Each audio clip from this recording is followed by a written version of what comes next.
What's up, everyone? It is Denise Salcedo. Welcome to Speak Now Pro Wrestling. Oh my God, what a day it has been, ladies and gentlemen.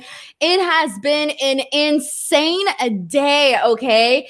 This is one of those days where I kind of regret working for a million places because when there is news like there was today, there is so much to talk about, so much content to put out there, and just so much going on. Like, I don't even know how I feel right now. I just kind of there's a lot to talk about, and we're going to get into all of that here today. We're going to talk about the releases, so many names that we're going to go over, talk about what I thought about them, what you guys thought about them, some predictions of where they might actually end up, all of that here today. And then we're going to jump in to talk about Friday Night Smackdown. And I, for one, the bright side of today, guys, is this is the first Friday in like a month that I only have one show to talk about. So on the plus side, we don't have to cover two shows in one stream today, but we get to kind of just enjoy ourselves and, just have like a pretty chill stream here today. So if you are in here, thank you guys so much as always for joining me. If you're watching via Twitch or YouTube, whatever the case may be, thank you so much for tuning in. Also, before we get started, I do want to let you guys know that this is a very interactive stream. So make sure you guys take part in the chat. If you guys want to feel included, get your 2 cents out there onto the viewers, onto the listeners. You can definitely send in your thoughts. Also, you are more than welcome to send in any super chats throughout this entire stream. If you do send in a super chat, I thank you from the very, very bottom of my heart, because I do get to keep 100% of the proceeds from all super chats received on any and all of my streams. So if you do send in a super chat, I thank you very much, and I will read your comment on here. It's 100% guaranteed that it will be read. And we actually have our first one, and then I'm going to go ahead and start talking about the releases here today. But this one is from Colette Adams. So thank you so much to Colette Adams for getting us started here on this super chat train. Colette Adams says, the women's division needs a serious retooling. Bro, we have been talking about this every single week. And today was a very big example of that too. Today, throughout SmackDown, there were some very noticeable segments, some things that were done that were very, very obvious and made it very crystal clear that they do need to, like you said, retool the women's division. So thank you so much to Colette Adam for sending in this comment. We also have another super chat. This one is from Matt Reichel, who I got to meet at AEW Double or Nothing. As you can see, that is me in that default picture there. Matt says, appreciate you, Hollywood Salcedo. Love the ending, Roman versus Edge at Money in the Bank. It's going to be fun. Oh, I already put my 2 cents about that on Twitter.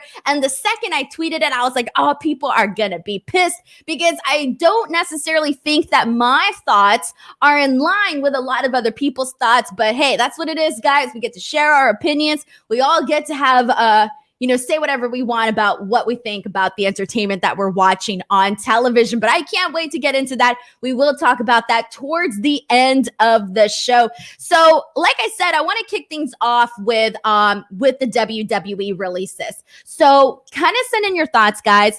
Were you surprised by any of the names of the people that were released here today? What are your thoughts? Are you guys feeling, are people feeling emotional? I saw a lot of people on Twitter that were obviously very, very upset.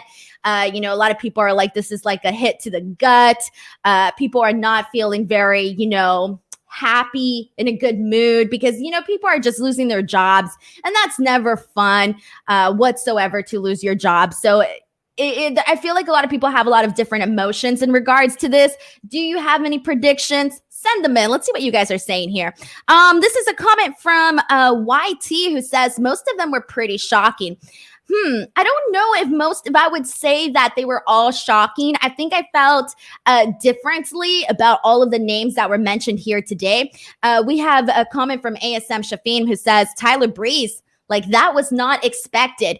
I think once I heard that Fandango was released, once that was reported, I thought to myself, okay, either they're going to release Tyler Breeze or not. It's going to be like a Ruby Riott, Liv Morgan situation. But no, shortly thereafter, Tyler Breeze definitely followed. And this is a comment from Joseph Boza, who says, This was all about NXT. I wasn't shocked. NXT got some cuts. The roster is so bloated. I thought they would be some call-ups. They went after the CW Cruiserweight division big time. And let's see what else we got here. This is a comment from, let's see. This one is from Sticker Reds, who says, Everrise was on TV and funny. It felt like they were cut by an accountant rather than anyone creative. Zayn Miller says, I like 205 Live too, a good developmental to NXT. We have a comment from Chris who says, I don't think any of these releases should go to AEW. I predict maybe some would go to Impact, Ring of Honor, NWA, AAA, and New Japan Pro Wrestling. And let's see what else we got here. This is a comment from Brandon who says, kind of weird how a bunch of 205 Live roster was released. Practically the entire 205 roster. So let's talk about some names, guys. And I'm gonna talk about all the names that were released here today and kind of give you guys some of my opinions on where I think they might or may not end up. And let's get started with Arya Daivari. And if you guys have any thoughts, send them into the chat here.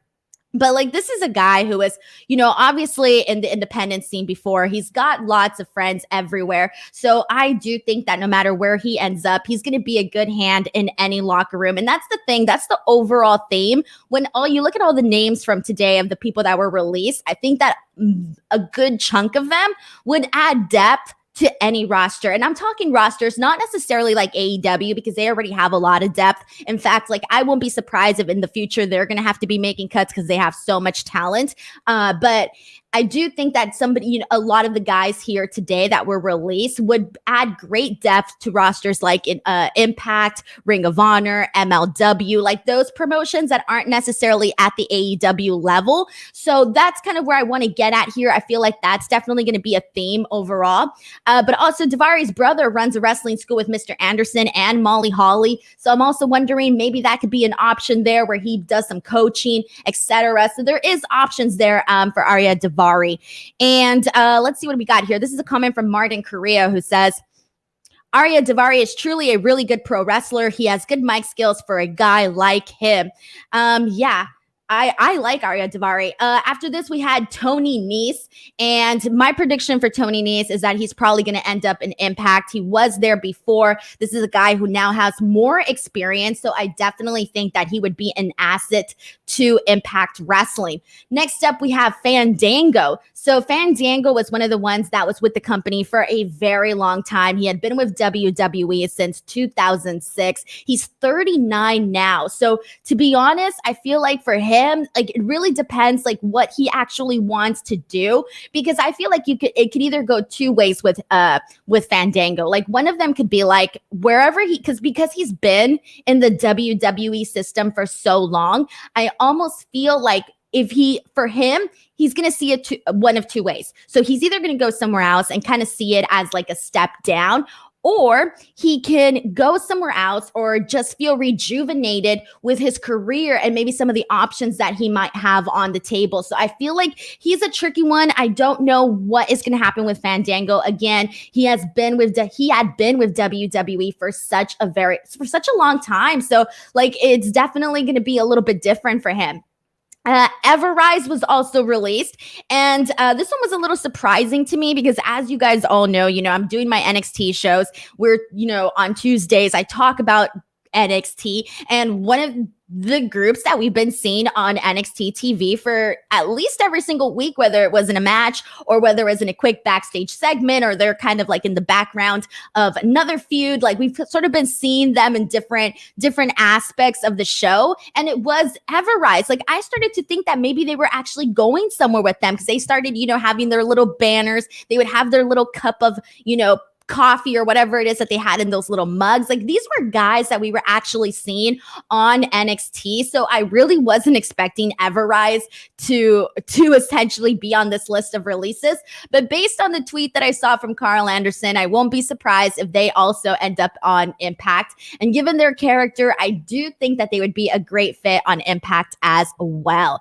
BTW guys, once again, if you want to send in a super chat, you are more than welcome to send one in here on the stream, and I will read your comment If you have something to say in regards to the releases, you can go ahead and do so. Another person that was released, not necessarily talent, but sort of a big story here. And this was Kenneth Mobley, who is actually a writer. And hers was sort of a little controversial since she had been on a podcast where she said that she got hired to be a writer and she didn't know anything about wrestling. And, obviously a lot of people had a lot to say in regards to that. And, she didn't even know Bobby Lashley's name. So obviously people had more things to say about that. And she did end up getting released. Now, we also had August Gray. August Gray, he's a young guy. I think wherever he goes, he's going to end up doing all right. He's only 27 years old. And I do got to give him props because he tweeted out this very hilarious tweet where he's promoting his match at 205 Live. And he basically says that breaking news, the stipulation of the match is now that the loser leaves town. So I actually thought he had a good sense of humor in regards to actually getting released.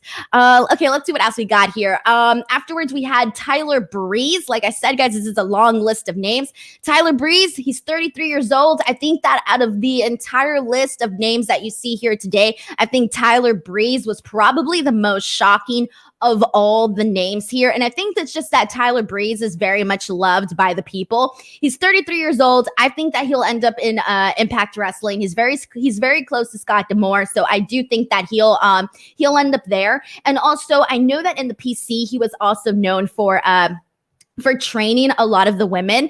And so I'm thinking I think he would be a great asset in Impact Wrestling, not just, obviously as a talent, as a wrestler, but maybe as somebody who can even, continue working with the women. So I think that he would have a lot to offer there. Next up, we got the Singh brothers. I'm very sad to see them go because I feel like anytime that they were on television, they made you laugh or they got you interested in what it was that they were doing. No matter what the Singh brothers were given, they always did what they had to do. And for me, I will say that it always got over for the most part. Whatever the Singh brothers were doing, I found it funny. I was interested. I also believe that they might end up in Impact Wrestling because they are also close to Scott D'Amore. And we also have Arturo Ruas. He's 39 years old, started a little late in wrestling. So I really don't know where he's going to end up. I think he's one of those people where either you may see him in wrestling, you may not see him in wrestling. Again, it depends on the person and whether or not, they want to continue. Marina Shafir, she was also released and she's another one too that I don't know if she's going to continue doing wrestling. We'll see. After this, we got Kurt Stallion. I think he's one of the people that has a lot of upside, and to whichever roster gets him, I do think that they're going to benefit a lot. They were pushing him on 205 Live, and he had a couple of matches on NXT, but he got injured, I believe, 3 months ago, a wrist injury. And so I do think that probably backtrack things a little bit for him. I do think that if he were to go to Major League Wrestling, he would be he would be a main eventer day one. But if he were to go to Impact Wrestling, he can work his way up and eventually, get to that level. So no matter what, I do think that there is potential wherever Kurt Stallion may end up. We got two more guys. The next one is Killian Dane. I think out of everybody here on this list, he's probably the hottest commodity that they may have here, not only in the independent scene in the United States, but also in the United Kingdom. And he sort of already has a ready set feud over in Impact Wrestling with Eric Young and Violent by Design. And obviously it just so happens that Alexander Wolf, he's also a free agent. So you never know, you might see them, doing something there. I think that no matter what, where he ends up, it would be I think they would benefit a lot from having Killian Dane. And then also another option for Killian Dane could be New Japan Pro Wrestling. They're always looking for big guys that can move. So why not Killian Dane? I think he could be an option there too. Lastly, Tony Sabatelli was also one of the names that was also released. And to be honest, I have no idea where he's going to go because he was in developmental for such a long time and he never seemed to actually grasp wrestling very well. So I just kind of think that he might be best moving on to something else. But again, that just depends on the person. All right, guys. So I did a lot of talking here about all of these people here. So let's see what else we got here. Let me see what comments you guys are sending in regards to all of this. This is a comment from Jason who points out that Marina, top woman, literally SmackDown has no women. pointing out that Marina could probably have been used in SmackDown. Sean Harrington says, Impact desperately needs live fans. In my opinion, the empty arena for me kills the show. Z Jen says, Zing brothers are Impact alumni, if I'm not mistaken. Also, two talented guys who will thrive both in the X and tag division. Zane Miller says, New Japan is going to need some talent in the Strong House live shows. That's where I think that Killian Dane could probably be one of those names to look at there. And then let's see what else we got here. Brandon Rosen says Nikki Cross is now the only member of Sanity left in the company. Isn't that wild? Let's see what else we got here. And then let's see. I'm going to go through a couple more comments. This is one from Duckman who says, I think Breeze will focus on his wrestling school. And Sticker Red says, I thought Kurt Stallion was going to be Brian Alvarez's Rookie of the Year. Yeah, so I think a lot of us thought a lot of different stuff of what was going to happen with a lot of the talent here. But there you go. Those are the names, the 14 names now, I think, with Tony Sabatelli. I think it's now 14. With the writer, I think it's 15 names in total of people that were released today. So obviously, this was a very, very news-heavy day. The names, they were just coming and coming all the time. So there you guys go. All right, but there you go. We're going to go ahead and hop on over now to Friday Night Smackdown because we have a lot to talk about here. So let's do this, guys. Once again, send in your thoughts, send in your questions, your comments, your statement, whatever it is. If you do want to send in a super chat, I will read your comment here. 100% guaranteed. All right, let's do this. The opening promo of the night was actually from Bianca Belair. So we had Bianca coming out. You know, she's happy about, defeating Bayley at Hell in a Cell. She says Bayley tossed everything at her and that she still came out winning. She says she can't stop smiling because she's still the SmackDown Women's Champion. And she starts to give this anti-bully speech and she refers to Bayley as the bully and how she didn't let the bully essentially take her bout away from her and, to inspire other people. So she throws a bunch of that into this promo here.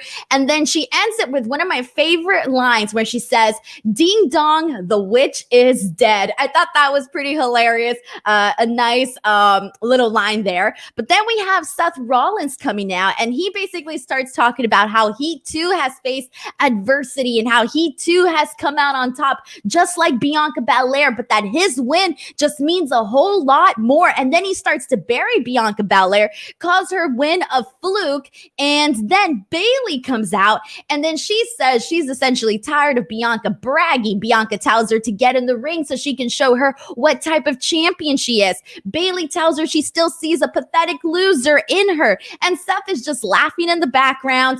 And Cesaro then comes out and he goes at it with Seth while the women fight each other. And this essentially turns into a mixed tag match. So in the nicest possible way, guys. So we have Bianca teaming up with Cesaro versus Seth and Bayley. We are watching two matches that, again, we have seen many times already, and they're essentially just throwing it all into one so that it feels different. So, but it's essentially the same matches that we've already seen with Cesaro and Seth and Bayley and Bianca, since obviously, the men can only fight the men and the women can only fight the women. But this match was okay. Like, it wasn't bad whatsoever. I thought it was pretty decent.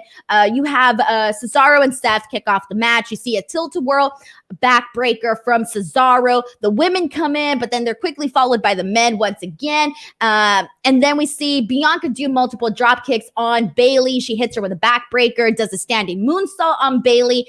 Bayley then turns the table. She's able to shove her into a post. Cesaro gets the swing on Seth Rollins. And then we see Seth and Cesaro essentially go back and forth here with both Bayley and Bianca both coming to the save when each man goes for the pin. In the end, we do see Bayley get the pin here. So Seth and so we see Bayley get the pin here from Bianca. So all this tells me here, honestly, is that we're just going to keep seeing this match over and over and over again with Cesaro and Seth and Bayley and Bianca, because one of the things that somebody brought up in our super chat earlier today is that there is not enough women on the SmackDown roster. So who else is Bianca going to work with for right now? So I do think that they're going to stretch this out with Bayley as much as they possibly can. Let's see what you guys are saying here. This is a comment from, let's see. This is a comment from Martin Carrillo, who says, Bailey blaming Cesaro for what happens at Ding Dong Hello and on Hell in a Cell was funny. She's the best. Dude, Bailey is hilarious. She's really one of the reasons why I was even interested in her feud with Bianca Belair heading into the actual show. So yeah, I definitely have to give her some credit there. And this is a comment from Pomi Wrestling, who says, decent opening promos, pretty fun match, and then Bailey pins Bianca. What even was the point of Hell in a Cell? There you go. There was no point. We're just going to continue a lot of what we've already been seeing. And there's still more. Like, that doesn't even have to do with these 4 people. Later on in the show, we still have more that is essentially a continuation of what we have already been seeing here today. This is a comment from Mixed Partial Farts, who says, rematches are okay as long as there's a reason for it. If there's a reason for it and it hasn't been done to death, I can agree with that. Also, we have a super chat. Thank you so much to Brandon Rosen, who says, do you think it's time to finally retire the women's tag team titles? It could free up a bunch of women from lane tag teams to create some singles feud. Dude, I feel like everybody just like kind of wants the women's tag titles to essentially like go away. And the reason for that is because if they actually had like a large selection of women that were, focusing on the tag team side of things, and then a large selection of women that were focusing on the single side of things, then we would be totally okay with the tag team bouts. But unfortunately, we saw Nia and Shayna essentially have those bouts for like forever. And then, it got to the point where nobody cared. It got to the point where they kind of sort of ruined the women's singles division because they were, incorporating too much of the tag team division in with it. And so it all just became one big giant mess. And so then we all thought that they were going to send them over to NXT, right? We all thought that Dakota Kai and Raquel were going to end up being tag team champions. Well, they did become champions, but they had a brand new set of tag team titles for NXT there. So I just kind of feel like we're kind of stuck with them now. There's no point. We're stuck with them, and hopefully they just add more women. They add more women and give us a reason to care about this division. So that's how I feel about all of that. And let's see what else we got here, guys. Send in your comments. I'm going to make sure I see as many as I possibly can. And let's see. This is a comment from Tamzid, who says, today's SmackDown is not the A show, even like the 2016 one when it focused proper tag division, proper women's division, proper mid-card division, etc. It only focuses on Roman and nothing else. Yeah, I think that's kind of like an issue with SmackDown that I've been noticing overall, is that you have the one main story with Roman Reigns and the Usos, and then you have like the Seth Rollins Cesaro thing, then you have Sami Zayn, and then there really isn't that much else to really carry the show. So that is definitely something that kind of sucks, kind of takes you out a little bit out of the show here. And okay, I think I got mostly everybody's comments here. Again, if I did not see your comment and you want me to read it, you can either send it in a few more times and hope that I see it. If not, you can go ahead and send in a super chat and I will definitely go ahead and read it here. All right, guys, here we go. This is a nice comment from Mixed Partial Farts. It says, get those likes up, guys. If you're enjoying the stream, hit the likes. By the way, thank you so much. He's doing my job for me and I appreciate it. We have another super chat. This one is from Chris Ludek. Thank you so much to Chris, who says, who is the better heel duo on SmackDown, Kevin Owens and Sami in 2017 and or 2018 Bailey and Sasha last year? Chris Ludek votes Bailey and Sasha. I gotta vote Bailey and Sasha too, because I think Bailey and Sasha just did so much, and for me it kind of sticks out a little bit more in my memory. So I'm gonna go ahead and say Bailey and Sasha. And thank you so much to Chris Ludek for sending in a super chat here. And all right, guys, so go ahead and send in your comments, and we're gonna continue on. So after this, all right. Okay, after this, so this next segment, I really don't have anything to say other than we had the coronation of the new king on SmackDown, and that is Shinsuke Nakamura. And it's essentially Shinsuke Nakamura comes out, he gets his crown, he puts it on his head. Rick Boogs is obviously, rocking out, doing the Shinsuke Nakamura theme. They're having a little mini concert. Pat McAfee is going insane. That's it. That's really it. But I will tell you this much. Although this was it in this segment here, nothing of note really happened here. Already 2 minutes of Shinsuke Nakamura as the new king. His reign is already better than Baron Corbin's. I'm sorry. I'm terribly sorry for that. But you know what? I already am more interested in what Shinsuke Nakamura is doing than I was with Baron Corbin. Although I will say this much, I'm going to give Baron Corbin some credit because when they showed that shot of him watching Shinsuke celebrate with his crown and he had the puppy dog, sad face look, the droopy, I just saw my ex-girlfriend with another super hot guy face. He had that look going and it was fantastic. Okay, he sold that very well. So you know what? Kudos to Baron Corbin for pulling off the heartbreak look very, very well. But that's kind of about it there. Let's see what you guys thought about this. This is a comment from Sean who says King Nakamura would mean more if Roman Reigns, to exception to someone considering themselves above him. This is a comment from a high score run who says Baron Corbin, what acting range? Exactly. Baron Corbin, look at him. He's got some acting range here. And let's see what else we got here. Okay, I'm going to get through a couple more comments here. Brandon wants to know if Corbin's a baby face now. With that sad little face, maybe, but not really. All right, let's see what else we got here. This one is from Jason who says, terrible segment. They made me feel bad for Corbin. Exactly. All this time, I feel like Baron Corbin has been being shoved down our throats, okay? And like nobody cared, although there is those couple like random, like odd Baron Corbin fans out there, and you guys know who you are. And even if you don't, if you're not one of them, you've seen them, like you've come across those like odd Baron Corbin fans. And here's the thing though, is that like, I didn't care. And then today, I finally cared. It was just that one facial expression where I thought, you know what? That's pretty sad. Poor Baron Corbin. So there you go. Thank you so much to Jason for sending in this comment as well.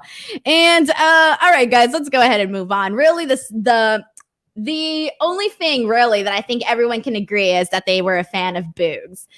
All righty. So after this, we have a Money in the Bank qualifier match. This one is between Big E and Apollo Crews. So Big E looks like he's linked up. Maybe he's getting ready for that big push. We don't know. Perhaps. That has been a rumor going around for quite a bit. So maybe him just leading up is giving us a sign that that might actually be something in the works. We'll see, because as you guys all know, he was supposed to be doing a program with Aleister Black.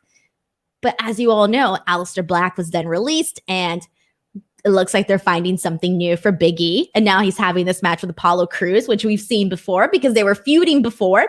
Anyway, so they have this Money in the Bank qualifier match. Decent match. We see a lot of suplexes from Apollo Crews. Perfectly fine. Crews hits an awesome frog splash.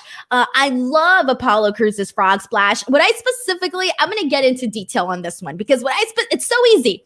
What I like about his frog splash is that his hands actually go like deep within him to like where he actually not touches his like ankles, but like gets near his ankles. And I feel like a lot of people that do frog splashes don't get that like perfect form. And Apollo Crews gets that perfect form. The only person that I really like their frog splash, aside from Apollo Crews, that I can think of off the top of my head is Montez Ford. And obviously everybody knew that I was going to say Montez Ford because Montez Ford has a killer frog splash.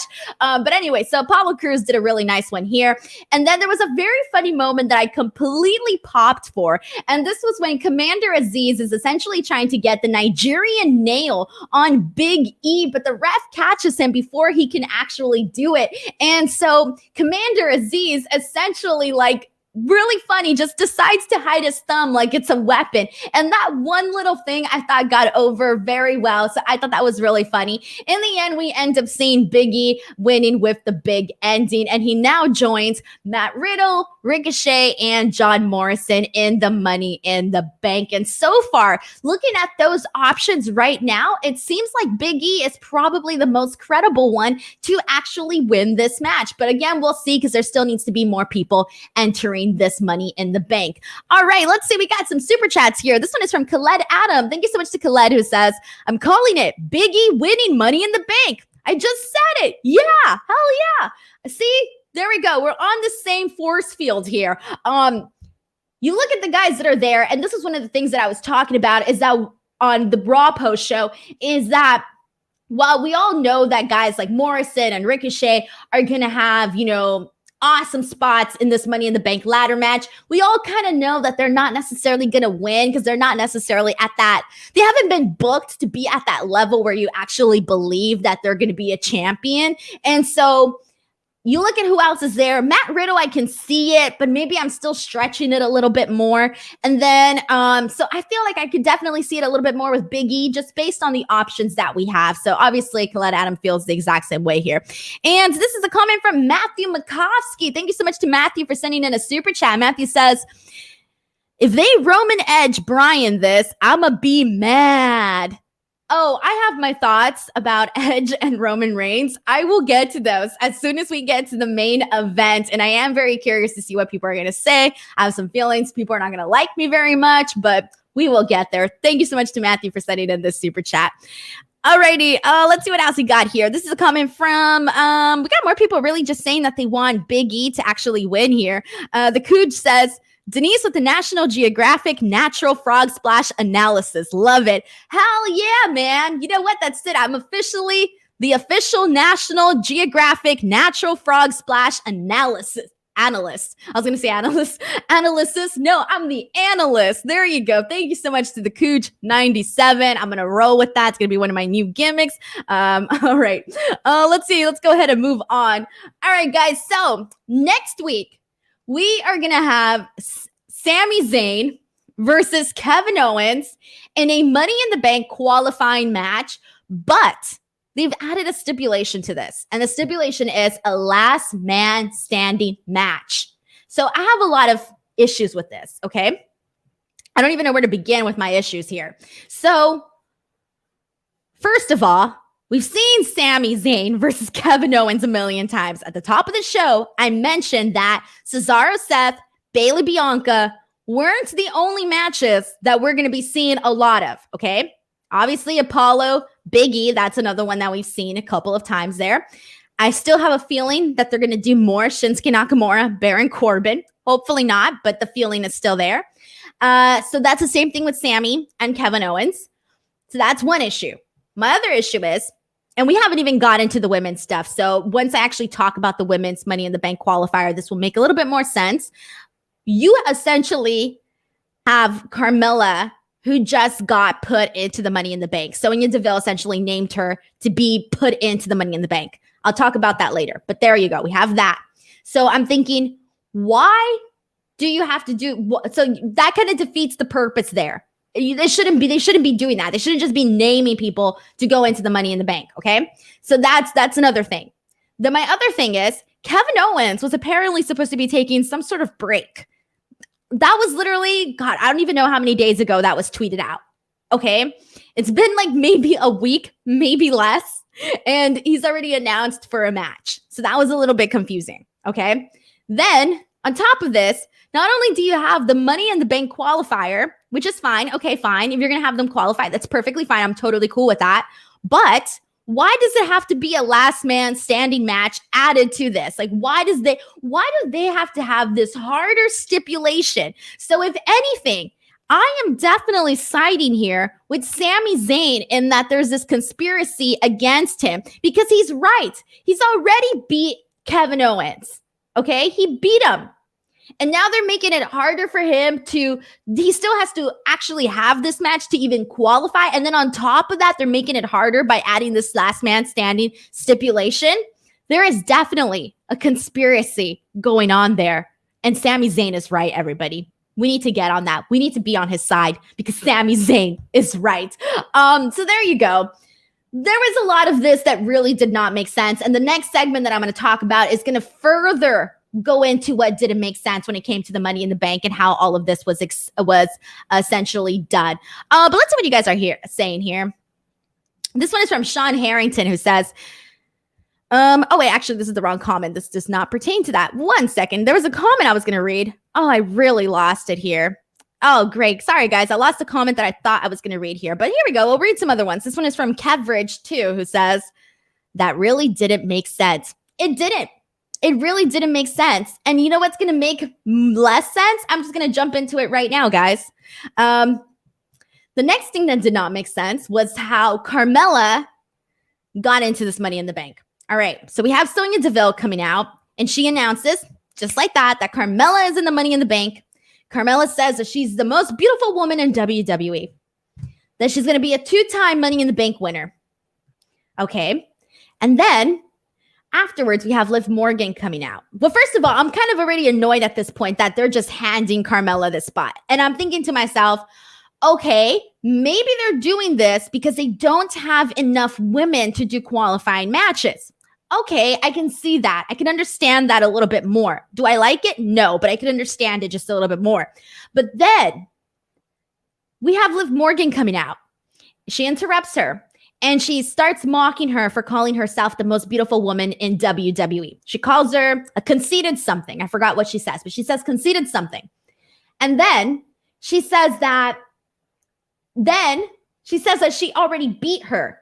So why is Carmella getting a Money in the Bank title? Money in the Bank. Why is she being put into the Money in the Bank match and she isn't? So Sonya Deville says, "You make a great point." All right. So I'm thinking, cool. They're going to make Carmella versus Liv Morgan in a Money in the Bank qualifier match. I'm thinking, great. That's the direction to go. But that's not what they do. Instead, Sonya says, "Carmella, you are still in the Money in the Bank. But Liv Morgan, you have to prove yourself." And I'm thinking to myself, hold the phone here. Liv Morgan just defeated Carmella last week. And I get it. Carmella also beat her the week before because it's 50-50 booking. But nonetheless, she still has the win over Carmella. So why does she have to prove herself further? Okay. So then afterwards, this is the whole thing, guys. Then afterwards, we have this match, okay? So I feel like my thought process here was if Liv Morgan wins this match, she's in the Money in the Bank. And I think a lot of people might have thought that. But turns out that we were wrong. Liv Morgan wins this match, okay? So now she's beating Carmella 2 times in a row. She beats her with a roll-up, whatever, but she still wins the match. But then commentary says that essentially she's still not technically in the Money in the Bank match. She still has to prove herself. Is this enough? Has she proven herself enough to Sonya Deville? That is what was said here on commentary. So then I'm thinking, what? I thought that if she were to win, that she gets put into the match, right? That's not the case. So this entire segment just did not make sense. You essentially have one person being handed something, and then you have another person who has to work through like all of these obstacles just to even be considered to even be put in this match. This was really bad, and it did not make any sense whatsoever, okay? The entire time I kept thinking, what? Where is the logic here? Where is it? That's what happened. All right, Chris Ludek, thank you so much for sending in a super chat. Chris says, you kind of lost me with this Carmella recap, to be honest. I went very slow, Chris. I broke it down as slow as I possibly could. Just know, Carmella was handed this opportunity, and Liv Morgan, even though she's already beat Carmella twice, is still not even officially in the Money in the Bank match. I don't know how else to explain it. What are you guys saying? All right, let's see what you guys got here. This is a comment from Mike New York who says Sonya will put herself in. She should. That would make a little bit more sense. She has the power to do so. She might as well do it. I think that would make more sense than anything that was done in this entire segment. Martin Carrillo says, Denise, you're literally making sense to all of this. WWE shenanigans, and it's funny. Too bad, WWE. I'm trying, see, I don't even know, like, it's just common, like, I'm not asking for, like, this intriguing storyline, to be honest. I'm just saying that this stuff isn't making any sense whatsoever. That's all I'm saying here. And then, okay, so then on top of that, you got Carmella handed this Money in the Bank. Liv Morgan has to prove herself, and now Kevin Owens and Sami Zayn essentially have to have a Money in the Bank and a last man standing. They have to have a Money in the Bank qualifying match in a last man standing stipulation. It doesn't make sense. Nobody on Raw had that. Okay, I'm done. Brandon Rosen says, where's Mia Yim? I don't know where Mia Yim is at. Thank you for sending in the super chat. All right, let's see what else we got here. Does anybody else have like any other way to like, I don't know, anything else you want to say about this? All right, this one's from Joseph, who says, this was a weak situation. It made Liv look stupid. Denise is right. Carmella, again, it makes me want to. Oh, that's mean. No, I like Carmella, but the problem is that her character right now necessarily isn't anything different per se.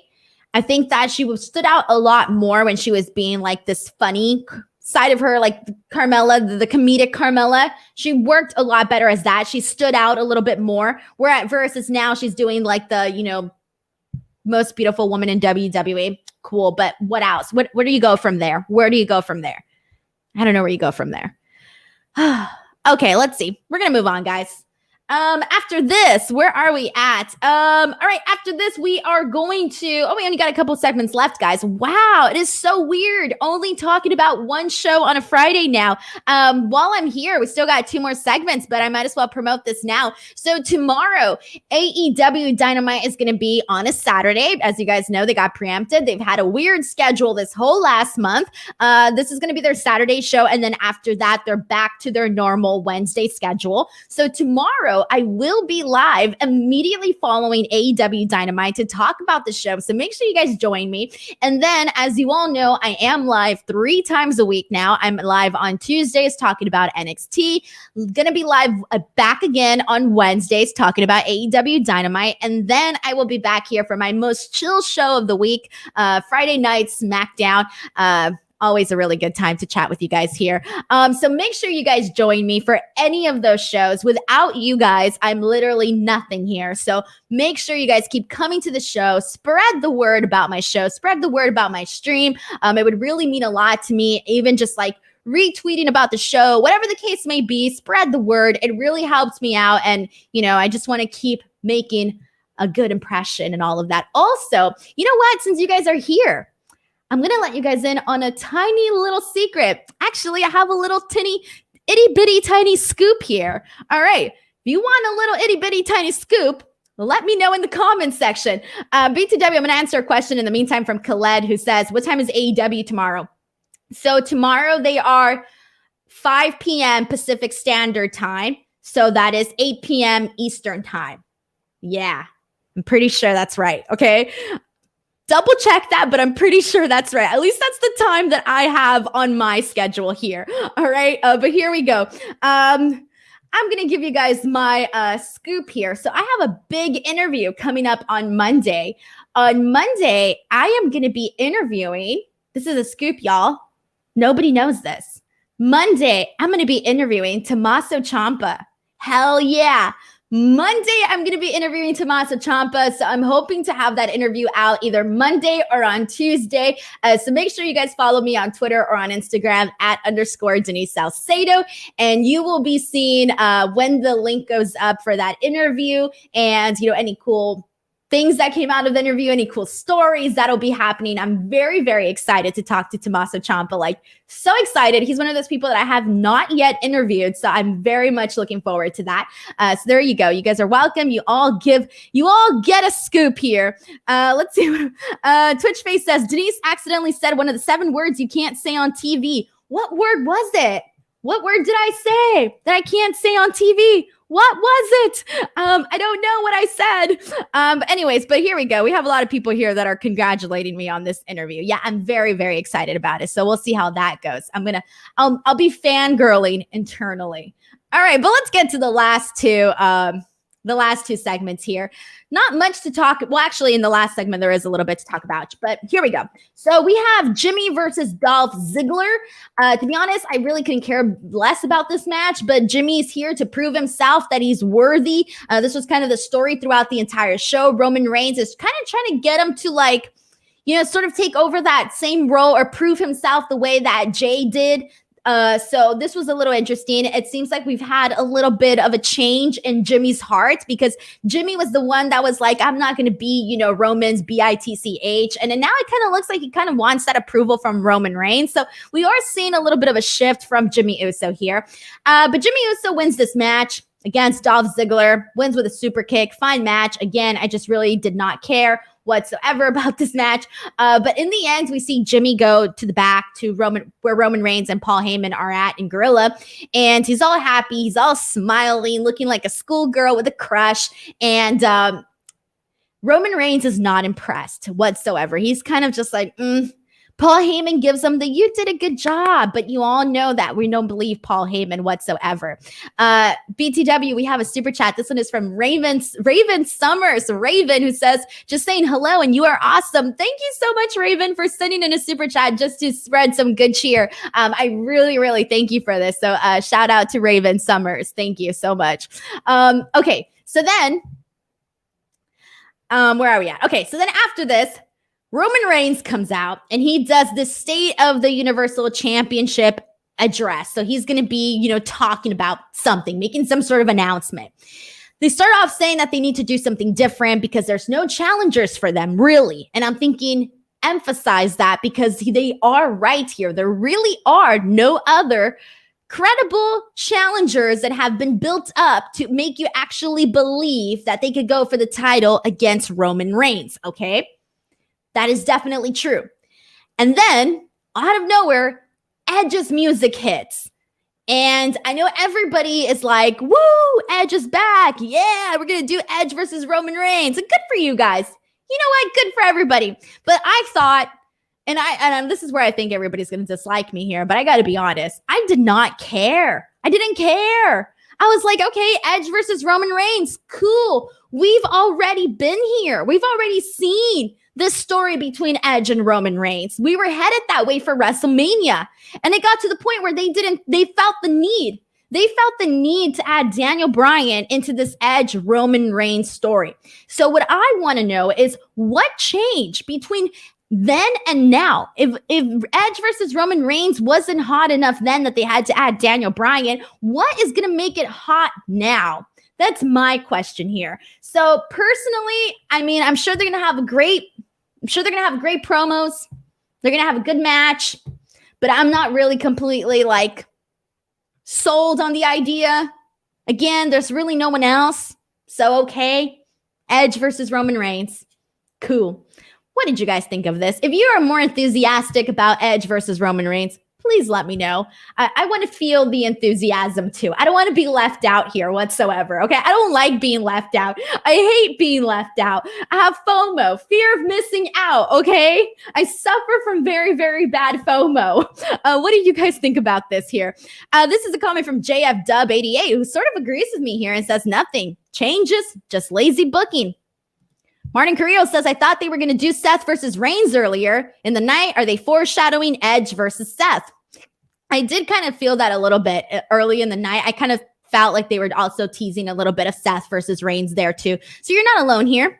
Smee fan says they're going to add Goldberg now. Spear versus Spear versus Spear. You know what? I'm sold on that. If you bill it, Spear versus Spear versus Spear, I am there. Consider a ticket sold. Good marketing skills, Smee fan. Let's see what else we got here. This is a comment from the last potato wedge who says, I gotta admit, psycho googly-eyed Edge is a badass. Psycho googly-eyed Edge. Yeah, he kind of is a little psycho googly-eyed. All right, I see that. We have a super chat. Thank you so much to Brandon Charles Powell who says, I'll say this. Edge hasn't moved the ratings much since his return, so it appears that many people aren't excited for Edge being back. I know people are excited because no matter what, obviously Edge and Roman Reigns are two big names, but it's not that long ago that we were just seeing this story be told. I can't force myself to get excited about something if I'm genuinely not excited about something. I shouldn't have to work to be excited about something is what I'm trying to get at here. Maybe I could be completely wrong next week, 2 weeks from now, 3 weeks from now, however much time. I'll probably come on here and say it's the greatest thing ever. But right now, I'm just like, okay, cool, whatever. Frank B says, I never thought that I would say it, but please bring back John Cena. I would love to see him versus Roman Reigns. Well, it definitely looks like John Cena is coming back at some point. Obviously, there's lots of rumors that it might be John Cena versus Roman Reigns, but we'll see. But he did confirm on the Jimmy Fallon show that he is definitely coming back to WWE. He just didn't say when because he doesn't know when, apparently. apparently, okay?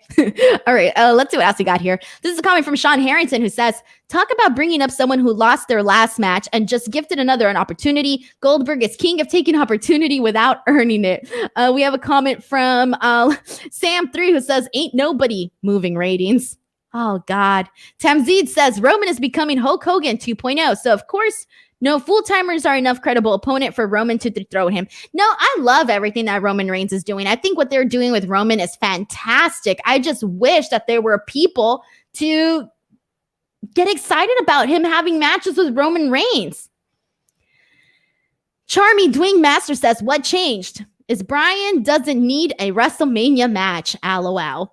And let's see, this is coming from Jason who says, you could say that Roman was supposed to face Goldberg at WrestleMania. Brandon says, Denise, don't believe Cena. Sean Harrington says, what if Jimmy is Jay? Dun, dun, dun. I don't even understand the comment, Sean. All right.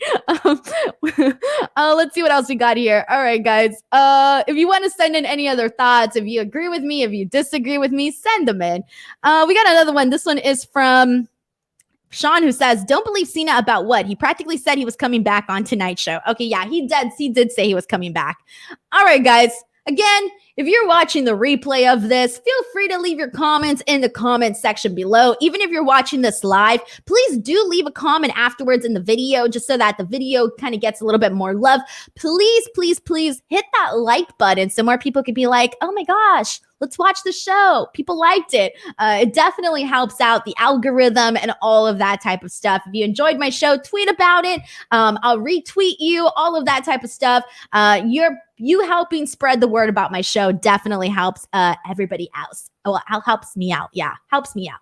Alrighty, guys. Thank you so much for joining me here today for Friday Night Smackdown. Have an awesome weekend, and I will see you back here tomorrow, immediately following AEW Dynamite. So that should be a really, really fun night. We got Kenny Omega versus Jungle Boy. We'll see what happens. Make sure to join me then, and if not, I'll see you on Tuesday for NXT. Until next time, I'm Denise Salcedo, and I'll see you guys later. Bye, everyone.